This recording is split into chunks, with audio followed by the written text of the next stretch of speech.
आप बताएं। अस्सलाम वालेकुम हजूर।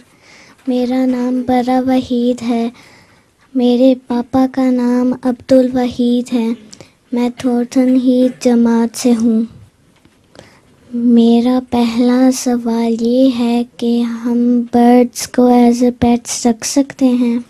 क्या परिंदों को घर एज अ पेट रख सकते हैं। परिंदों को घर का क्या? घर में रख सकते हैं, हाँ पेट हाँ, बना के। जरूर पेट के तौर पे। कौन से परिंदे पसंद है तुम्हें? तोता मैं रखा करता था बचपन में।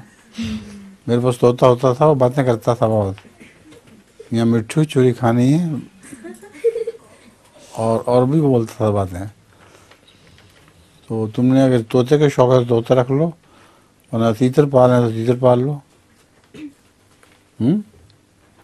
मैना अगर रख लो तो मैना बातें बहुत करती है, मगर मैना यहाँ अच्छी मैना मिलती नहीं।